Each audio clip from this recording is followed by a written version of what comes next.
Ahead on Early Birds, the Saints march on in for what could be a turning point game in the Falcons season. We'll go one-on-one with a guy who's seen both sides of this heated rivalry. Plus, speaking of rivalry, clean old-fashioned hate has a lot on the line for both teams, and Bijan takes you behind the curtain on a week's worth of prep for life in the NFL. That and more coming your way on Early Birds.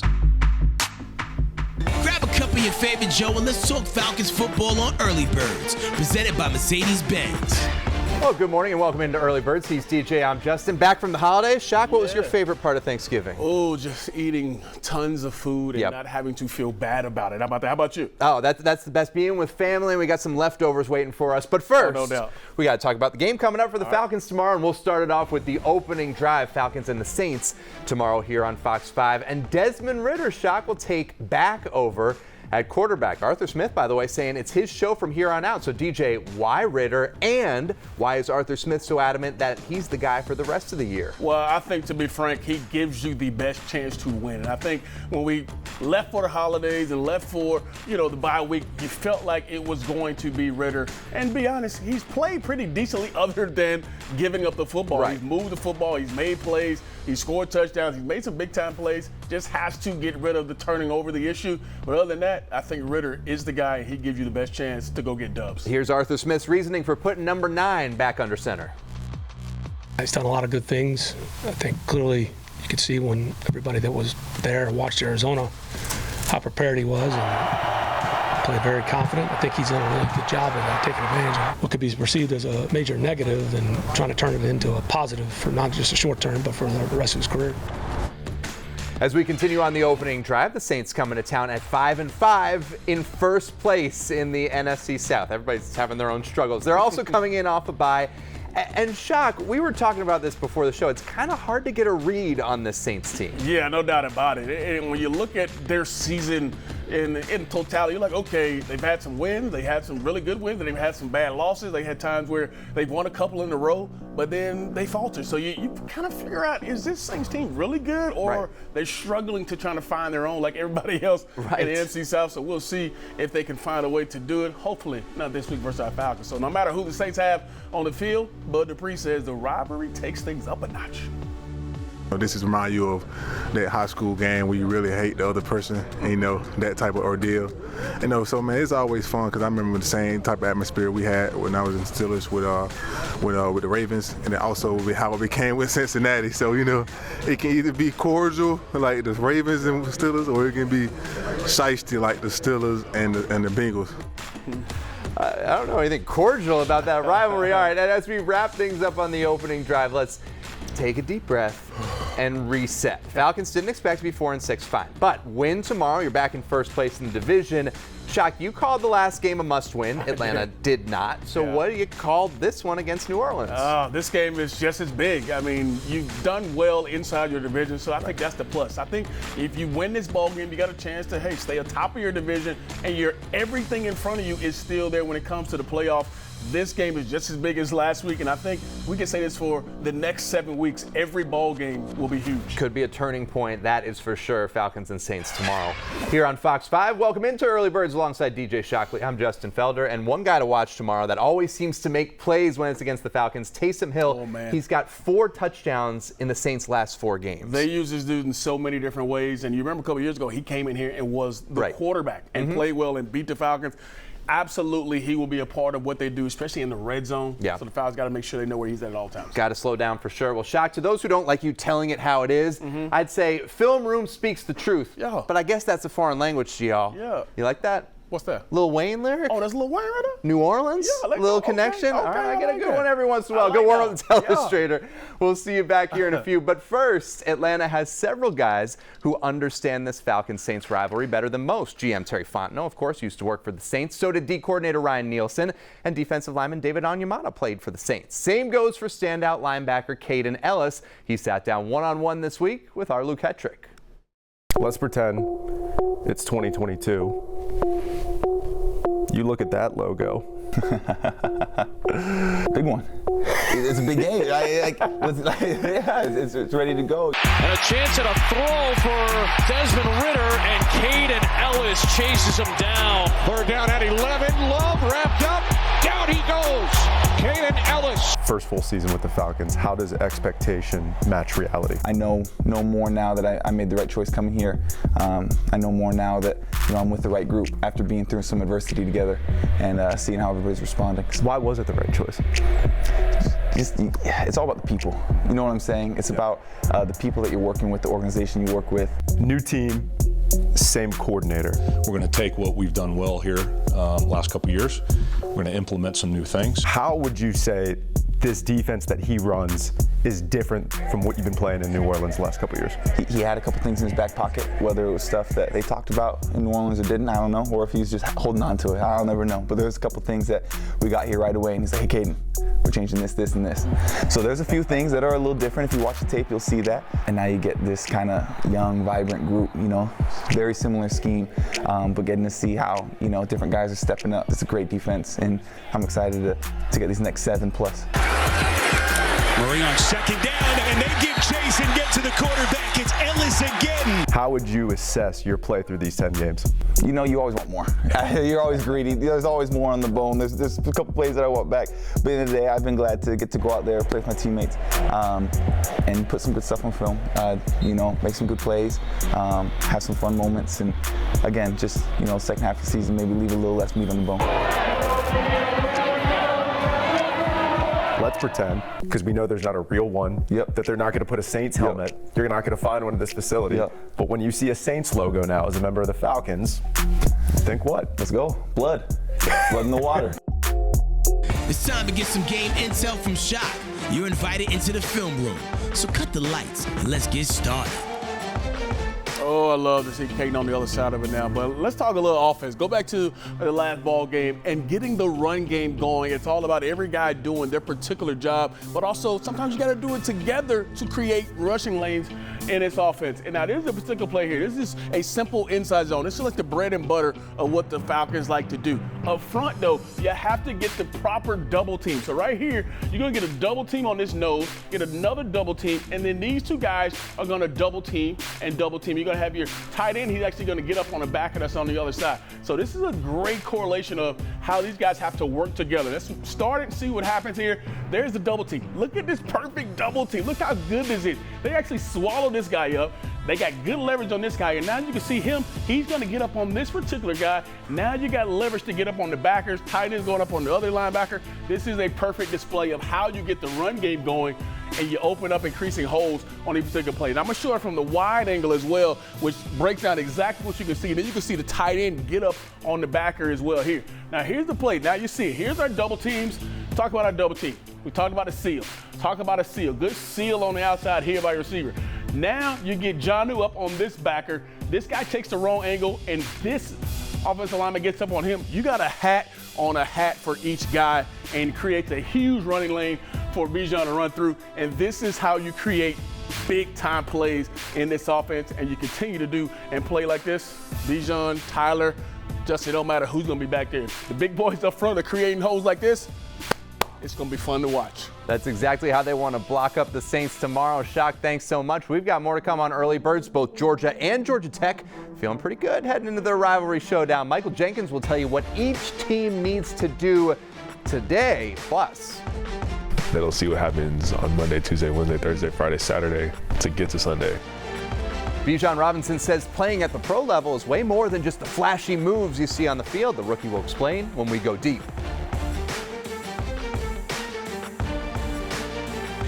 Falcons fans, score a touchdown with low tire prices at Mavis Tires and Brakes, the official tire retailer of the Atlanta Falcons.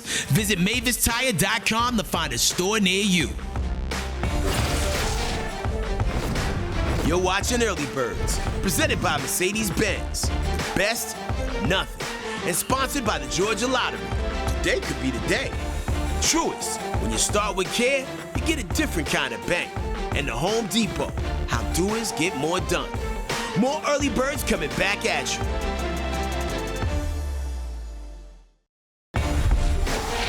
Early Birds, listen up. It's not Saturday without some college football talk. Brought to you by Zaxby's. Indescribably good chicken fingers and wings. Here's Justin Felder. Welcome back into Early Birds. We welcome in Michael Jenkins. Good to have your family all together for Thanksgiving. Oh, yeah. It was a house full and a lot of eating. Excellent. We hopefully have a lot of leftovers in the Jenkins fridge after that one. And no better time to talk about the game that divides families across our state. Georgia and Georgia Tech. Let's start off with the Dogs. Jank, they seem to be really hitting their stride lately. What have you seen out of the #1 ranked team? A little bit of everything. Carson Beck's playing at a Heisman level, even though he's really not getting that recognition. But he's playing elite. The run game, the defense, I mean, everything is there. Ever since that Kentucky game, they have really taken off and right where they want to be. Coming off the big win against Tennessee. And Jank, big favorites tonight at Bobby Dodd. Anything that they need to be careful of? Well, obviously, Coach Key and the Yellow Jackets, they're going to be fired up, and they're going to try to erase this 28-game losing streak to Georgia, but I don't think it will happen. They're going to be ready to play, and they're going to make it tough. Kirby Smart has played and coached in this heated rivalry. Year-long bragging rights, and you're going to see the people in your state more than you're going to see the people out of your state. We recruit a lot of the same kids, and a lot of respect for Brett and the staff. And at the end of the day, you got to go toe-to-toe with your big rivalry, whether it's a high school rivalry, an NFL rivalry, or any sport rivalry. You got a big rivalry, and that's what this is. But let me go back to something that you just said a moment ago, because I think you hit the nail on the head. Georgia's kind of started games slowly, right? Tennessee had that long touchdown to start the game up in Knoxville, and like you mentioned, this is going to be Tech's Super Bowl, so they need to really, how do they make sure to come out of the gate with that intensity? Well, obviously not turning the ball over. Right. Trying to get long, sustained drives to keep Georgia's offense off the field and try to just slow the game down where they can kind of control time of possession and maybe catch a few breaks here and there because they do have a great run game. So use that to their advantage. Absolutely. And this Georgia Tech team, right, they're underdogs. They will have confidence. They're bowl eligible after a win last weekend for the first time since 2018. So, Jake, what has led to this turnaround season under Brent Key? I mean, you got to love Key's enthusiasm and the way he's kind of found their identity. They have, like I said earlier, a great run game. Haynes King has done a great job at the quarterback position. And they just find a ways. For some reason, when another team is ranked, especially in the ACC, they've stepped up to the challenge and won those games. Absolutely, playing up. They really have been. Here's what the Jackets have been saying about facing the in-state Dogs. The feeling of winning that game, receiving the governor's trophy, to be able to, I mean, I've got one in my office now, and I want guys to see that. I want them to know what that is. It's not just another game, right? When you come to the season, there's two goals, right? There's a goal to go to the bowl game, right? And there's a goal to beat Georgia. All right, that game is coming up tonight at Bobby Dodd. Anything else on today? Probably not. I think that's it. All right, one more game I think we can find to talk about. It's coming up in a few hours here on Fox 5. The game, your Ohio State Buckeyes, Michigan without Jim Harbaugh on the sideline. So, Jake, what are you going to be watching in this one? Look at this little senior year highlights right here. Yeah, what are we seeing here? Unfortunately, we lost this game. That was the last loss to Michigan for a while, the stretch that we had there. But this game is different. This game is, you could win the national championship, and if either school loses to each other, there's always that, but you won the Natty, but you lost to that other school. So that's how big this game is right now. The winner has the inside track to the playoffs. So, Jank, let me ask you, do you like your Buckeyes to win? I really do. I mean, I know we're, 4-point dogs on the road, which is really, it's a coin flip. But I like where we're at. I like the way Cal McCord has grown as a quarterback. Our defense is playing at an elite level, and we have a really good chance. Should be a good one. It's coming up here on Fox 5. Jank, we appreciate you hanging with us on a holiday weekend, and DJ, we'll send it over to you. I just love that Jink cannot even say their name. He said that other school. I mean, that's the greatest rivalry, the Ohio State. Jake, we appreciate you, man. All right, Falcons players, the holidays are working on the holidays too. Every week on Going Deep, we have a player explain something that you may not know just from watching the games at home. Rookie Bijan Robinson said it takes tons of hours of work off the field to get ready to take the field. He explains in this week's Going Deep. I would just say training. The fans see what happens on Sunday, but training on the field, they'll see what happens on Monday, Tuesday, Wednesday, Thursday, Friday, Saturday to get to Sunday. So I know that, the fans are ready to go when Sunday hits or Thursday or Monday, but it's all the training on the field that we need to do to get our bodies ready for the competition on Sunday, let alone like obviously watching film and doing all those little things to, you know, enhance our preparation, but like getting on the field and, you know, executing what we need to execute and being on the same page. Like when people see it on Sunday work so well, like it's because it's been happening, you know, the whole week. So I'll say definitely like on the field preparation is what people don't really see. Interesting stuff from Bijan. Preparation is key. One thing that NFL medical staffs prepare for, unfortunately, dealing with head injuries. The Falcons team doctor will explain after the break. You're watching Early Birds, presented by Mercedes-Benz, on your official home for Falcons football, Fox 5 Atlanta. Welcome back to Early Birds. Well, head injuries are taken extremely seriously across all levels of football. The NFL has detailed procedures in place for players who might have a concussion and those that have been diagnosed with one. That's the focus of this week's Emory Road to Recovery. The concussion protocol over the past several years has continued to evolve and continue to advance based off the knowledge that we have of head injuries and how to treat them, how to assess them. And in the NFL, it is a very stringent protocol. You know, we have eyes up in the booth, we have eyes in the field, we have the players who are very educated on this and who are being self-advocates for themselves, but also for their teammates and their peers on the other side.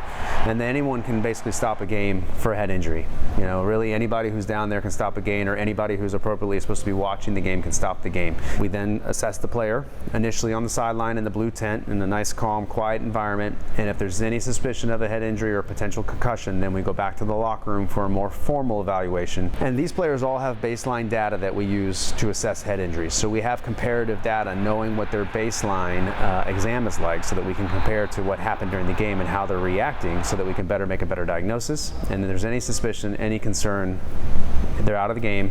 We take it very seriously. We take care of the athlete, and then we move into the concussion protocol.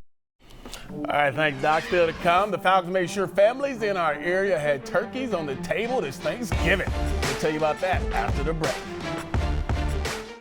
It's almost game time, Falcons fans. When the Falcons sack the opposing QB at home, you'll score a BOGO free Big Zack snack meal the day after the game. Valid online only at Atlanta area stores. Early Birds has been presented to you by Mercedes-Benz. The best or nothing.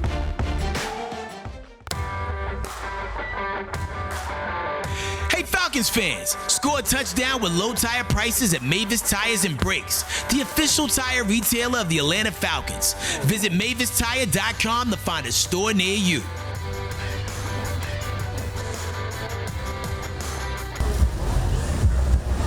Happy Thanksgiving.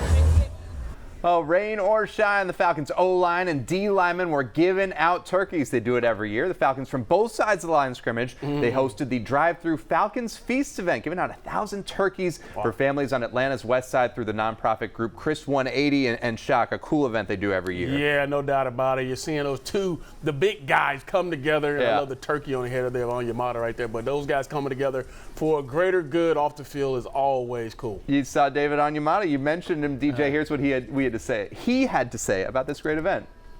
The initial idea of what Thanksgiving is about you know, giving thanks and being there with your family and friends, and you know, just being able to put a smile on people's faces, especially on a day like today and leading up to Thanksgiving. I feel it's a great feeling. It's something you kind of take pride in.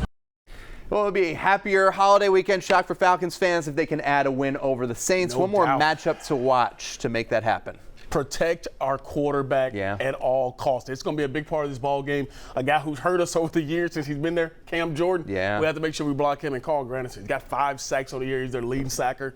We got to make sure we protect Desmond Ridder in this game. Yeah, set up Desmond Ridder for success, as Arthur Smith said. It's his show from here on out.